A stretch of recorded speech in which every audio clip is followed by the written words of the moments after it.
परिस्थिती आहे. काहीतरी उदरनिर्वाह करण्यासाठी काहीतरी काम केलं पाहिजे म्हणून गाव सोडलं, वापीला गेले. तिथे एका प्रायव्हेट लिमिटेड कंपनीमध्ये हेल्पर म्हणून जॉब स्वीकारला, मदतनीस म्हणून. त्यावेळेचा 1,500-2 हजार रुपये पगार असेल, 2,500 रुपये. त्यानंतर दुसरी कंपनी, त्या ग्लास इंडस्ट्रीची माहिती लागली, त्या कंपनीमध्ये जॉईन झाले. तिथून परत मुंबईला आले, मुंबईमधनं कोल्हापूरला आले आणि कोल्हापूरमधनं 2017 साली म्हणजे आजपासून पाठीमागे 9 वर्ष येऊन हिमयुक्त प्लांटची स्थापना आपल्या सांगली जिल्ह्यामध्ये कुपवाड MIDC मध्ये केली. ही स्थापना करीत असताना अतिशय सामान्य अवस्थेमध्ये, म्हणजे सूर्याला गवसणी घालता येते पृथ्वीवरनं जशी हनुमंताने घातली, अशा पद्धतीने अतिशय प्रतिकूल परिस्थितीत त्यांनी ही अचिव्हमेंट आपण मिळवलेली आहे. त्यासाठी त्यांच्या पाठीवर खंबीरपणे हात ठेवून उभे असणारे त्यांचे मामा कोंडीबा यमगर यांच्यासाठी एकदा जोरात टाळ्या वाजवा.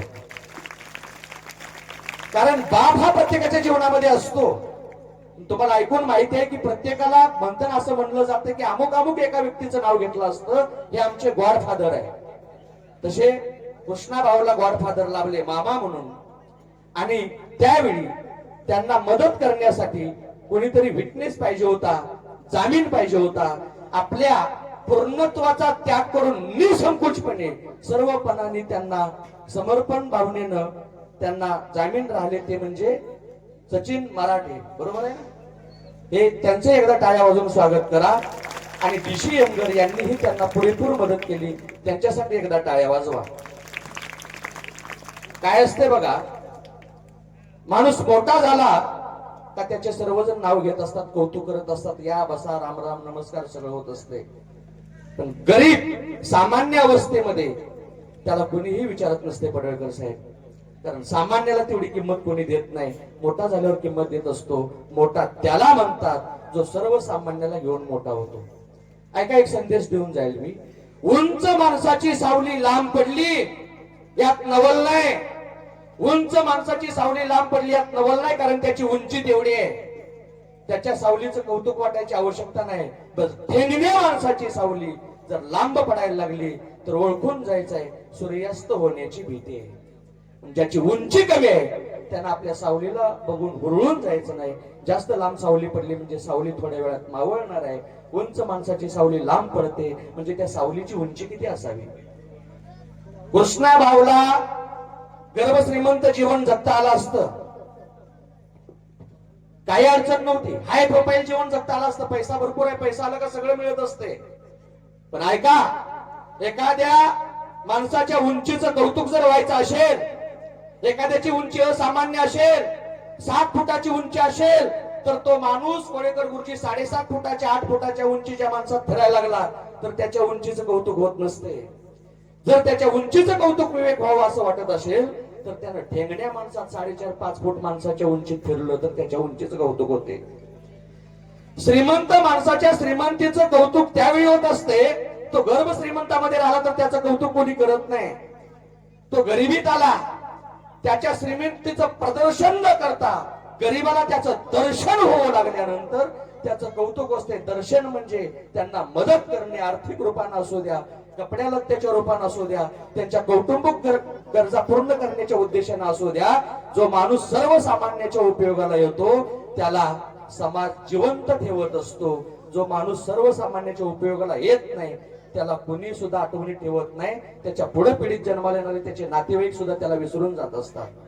आणि याचीच प्रेरणा घेऊन अति कष्टातनं कंपनी उभा केल्यानंतर 4-5 वर्षाचा अतिसंघर्षाचा काळ गेल्यानंतर ज्यावेळी कोळेकर गुरुची कंपनी प्रॉफिट मध्ये यायला लागली, आता आपण हायवे बघतो, सगळे हायवेला 1 वे ट्रॅफिक आहे.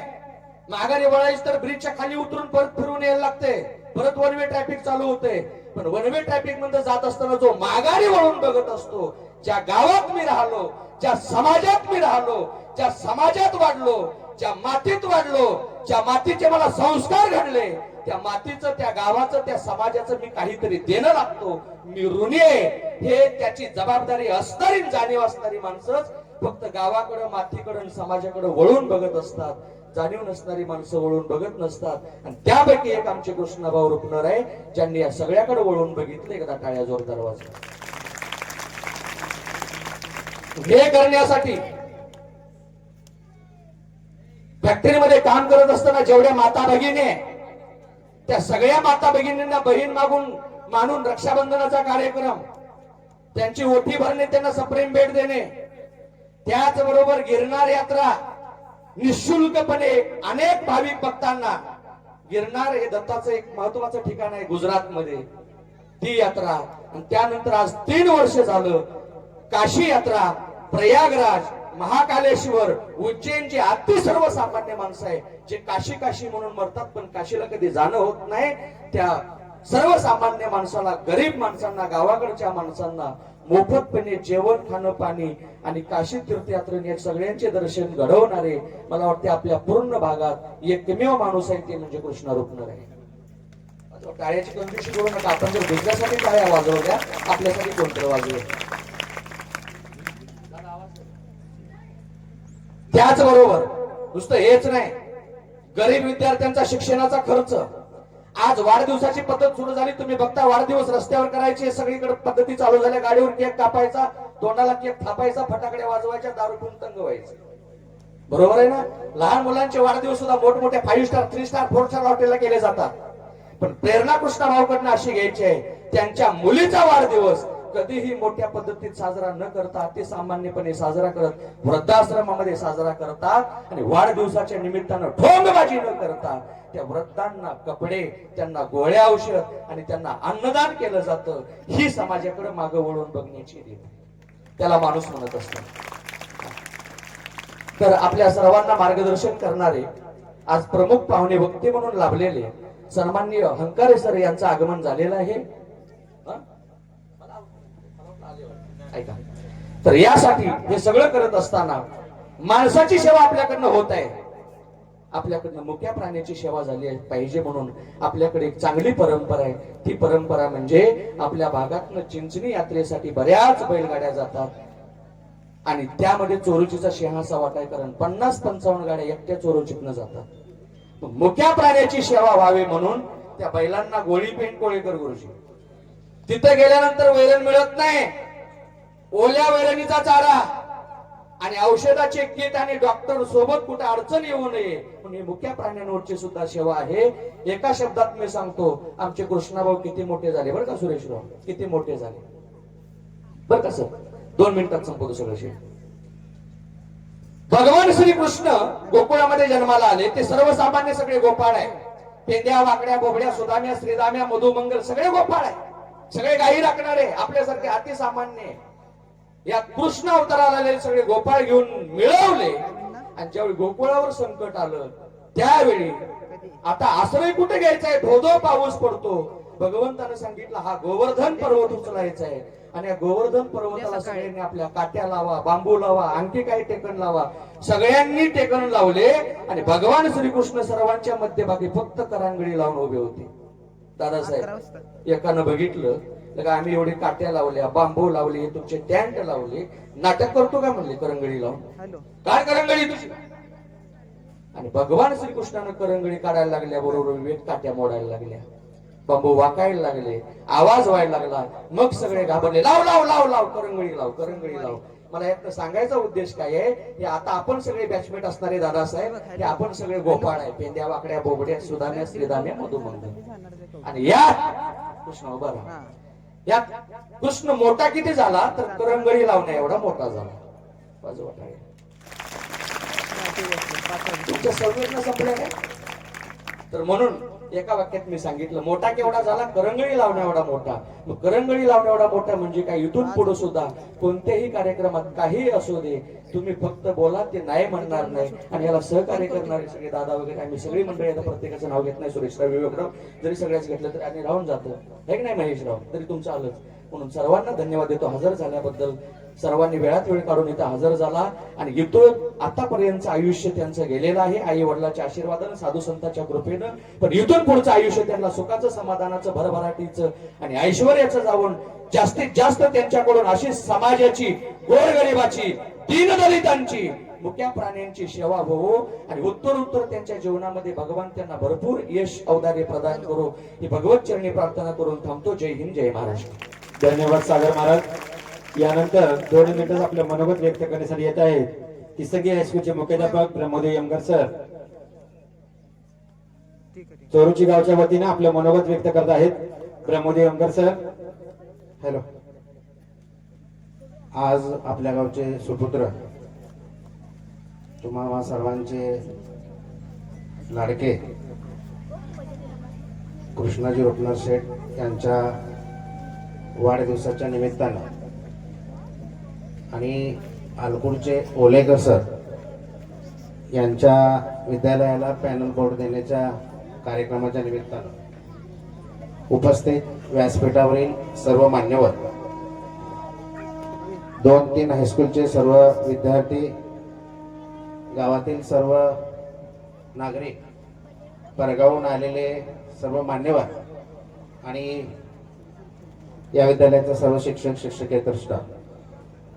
खरं तर आजचा हा कृष्णाजी रुपनाथ शेठ यांचा वाढदिवस हा केवळ त्यांचा वाढदिवस नसून तुम्हा आम्हा सर्वांचा आनंदाचा दिवस आहे. मला 2च मिनिटं दिले त्यामुळं फार काय बोलणार नाही, पण मी माझं जे शुभेच्छावाचं भाषण या ठिकाणी करतोय ते गावातल्या सर्वांच्या वतीने करतोय. इथून म्हणजे कार्यक्रमाला वेळ झाली त्यामुळं सर्वांच्या वतीनं मी 2 शब्द बोलतोय.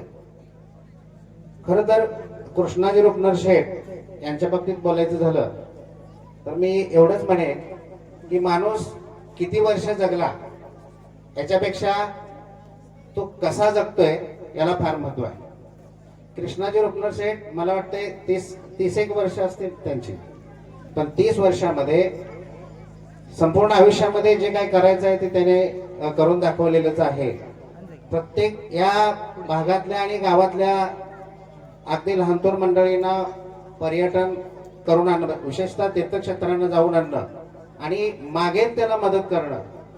स्वतःच्या घरच्या मुलांचा वाढदिवस असेल तो वाढदिवस अनाथ आश्रमातल्या ठिकाणी जाऊन अनाथ आश्रमातल्या लोकांच्या डोळ्यांचे अश्रू पुसणं, त्यांना मदत करणं, त्यांना अन्नदान करणं, अशा प्रकारचं काम कृष्णाजी रुपनाथ शेठ करतायत. खरं तर असं म्हटलं जातं की मोठ्यांचा आदर्श लहानांनी घ्यायला पाहिजे, पण कृष्णाजी रुपनाथ शेठच्या बाबतीत विशेष असा आहे की त्यांच्याकडून आपण प्रेरणा घ्यायला पाहिजे की सहकार्य कसं असलं पाहिजे किंवा किती असलं पाहिजे. खरं तर मी कृष्णाजी रुपनाथ शेठना धन्यवाद देतो, वाढदिवसानिमित्त त्यांना शुभेच्छा देतो. त्यांच्या आयुष्यामध्ये आनंद, भरभराटी, यश लाभो अशी ईश्वरचरणी प्रार्थना करतो आणि पुन्हा एकदा कृष्णाजी रुपनाथ शेठना अभिषेक सोहळ्याच्या निमित्तानं शुभेच्छा देतो आणि थांबतो. जय हिंद, जय महाराष्ट्र. धन्यवाद प्रभू सर. यानंतर सांगलीचे सुप्रसिद्ध स्त्रीरोग तज्ञ IVF माननीय डॉक्टर वामन घोडके सर 2 मिनिटात आपलं मनोगत व्यक्त करतील.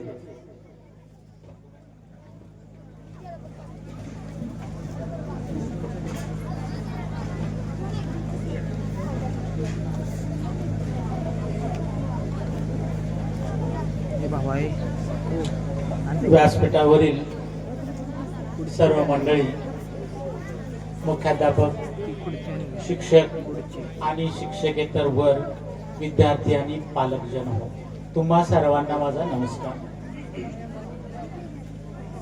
किती वेळ? 2च मिनिटं. 2च मिनिटं सांगितलेली आहेत. आता हा कार्यक्रम एका शाळेत आहे.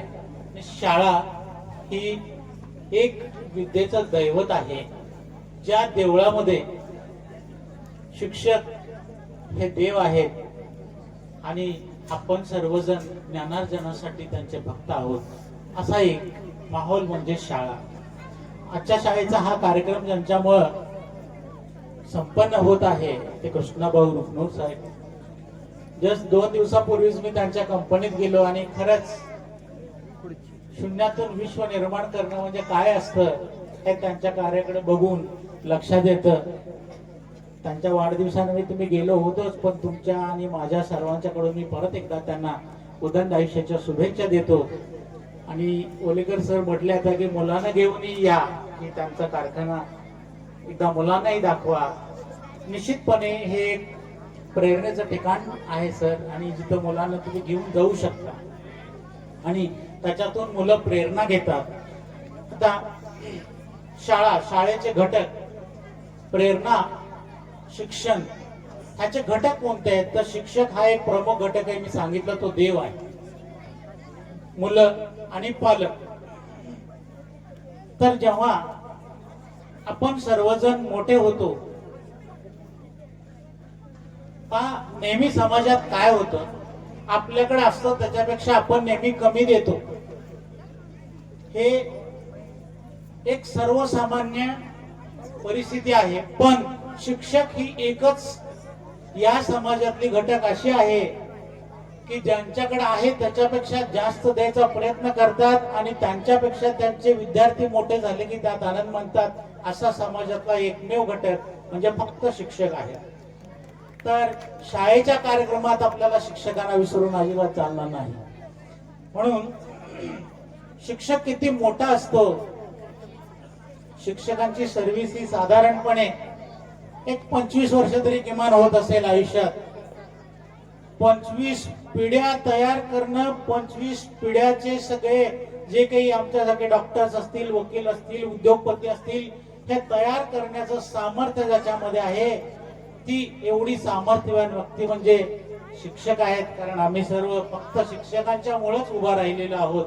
मी तुमच्यासारखा सर्वसामान्य फॅमिलीतूनच आलेला, आपण फक्त शिक्षकांच्या मुळे आजपर्यंत देश विदेशात सगळ्या ठिकाणी जाऊन आलो, पण केव्हा शिक्षकांच्या मुळे अडचणी निर्माण झाल्या नाही.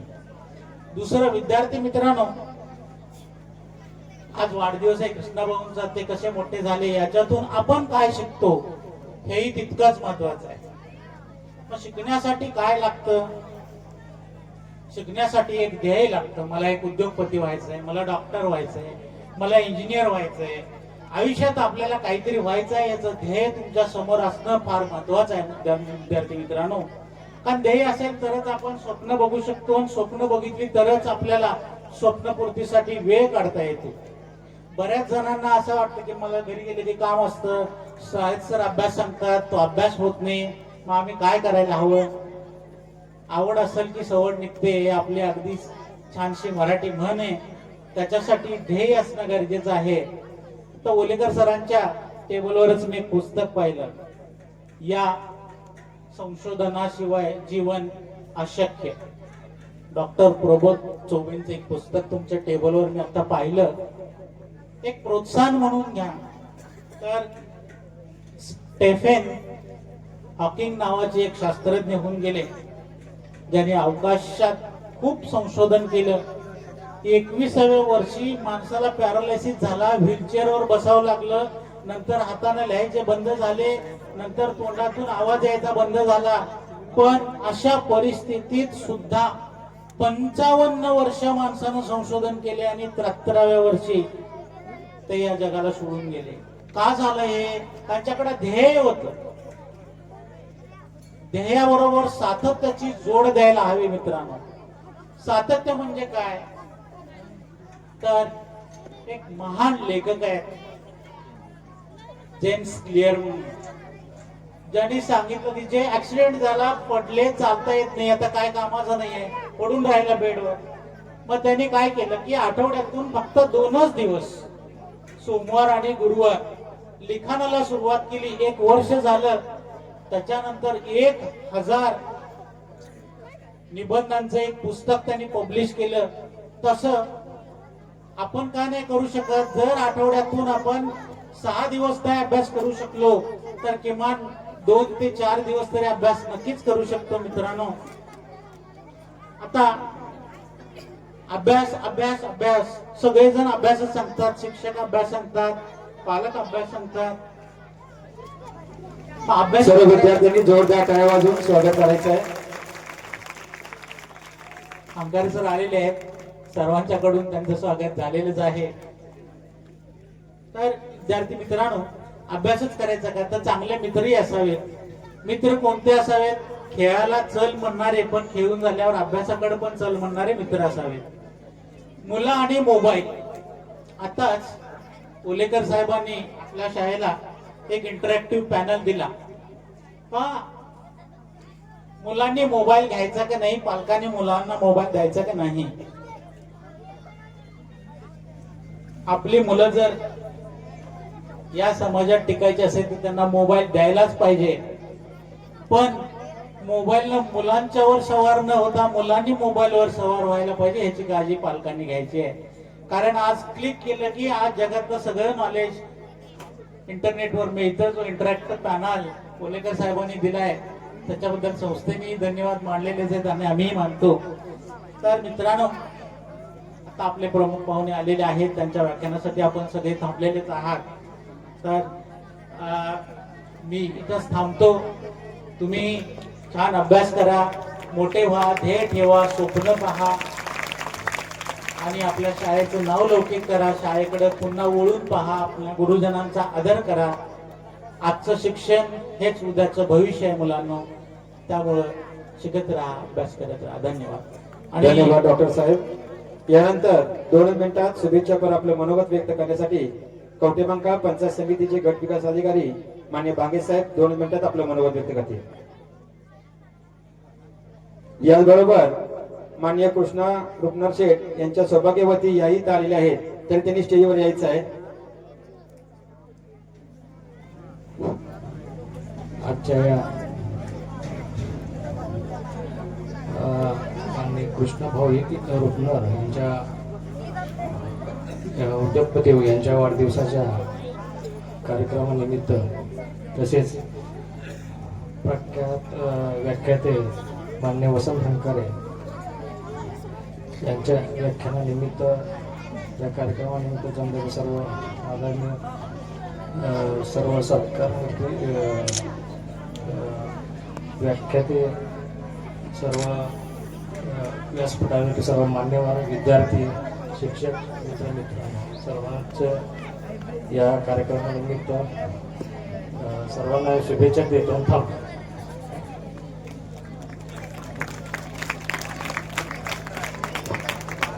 यानंतर माननीय वसंत हंकारे सर मुले व पालक यांच्यावर संस्कार व्याख्यान देणारे महाराष्ट्रातील सुप्रसिद्ध व्याख्याते माननीय वसंत हंकारे सर यांचा सत्कार, या कार्यक्रमाचे सत्कार मूर्ती कृष्णा रुपनर यांनी त्यांचा सत्कार करावा अशी त्यांना विनंती करतो.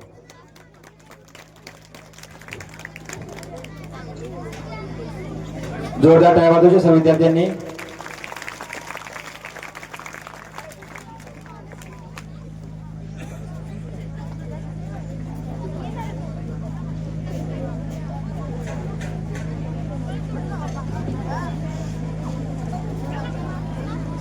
जोरदार टाळ्या वाजवायचे.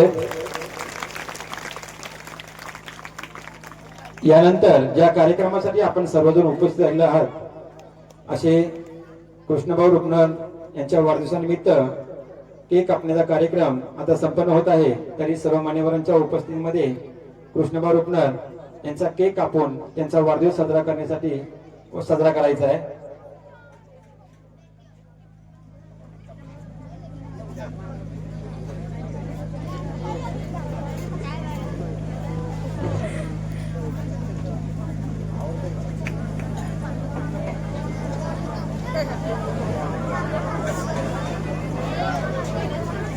सर्व विद्यार्थ्यांनी शांतता राखायची आहे.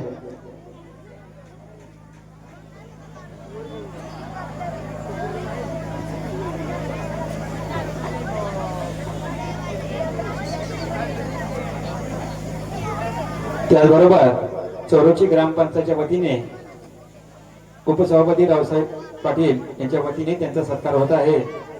कृष्णा रुपनर यांचा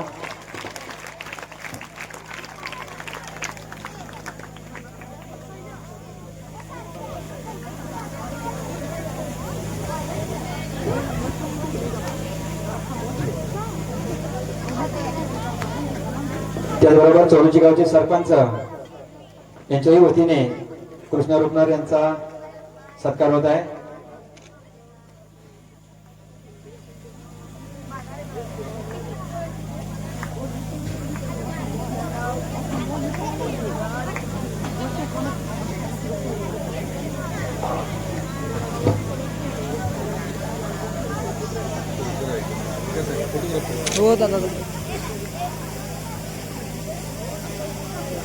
यानंतर व्याख्यान झाल्यानंतर ज्यांना सत्कार करायचा आहे त्यांनी सत्कार करून घ्यायचा आहे. वेळेअभावी आता आपण कार्यक्रमाला सुरुवात करत आहोत.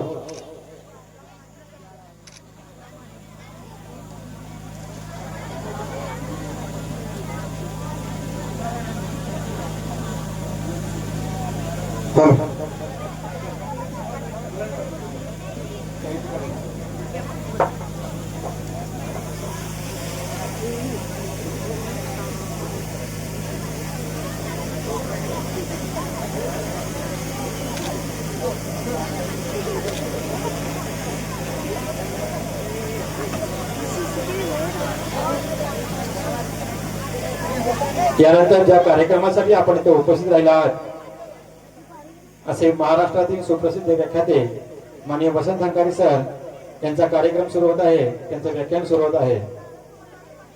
सर्व विद्यार्थ्यांनी शांतता राखायची आहे.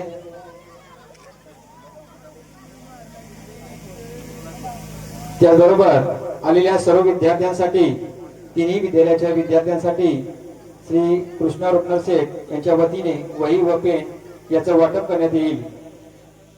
त्यासाठी जोरदार सर्व विद्यार्थ्यांनी टाळ्या वाजवायच्या आहेत.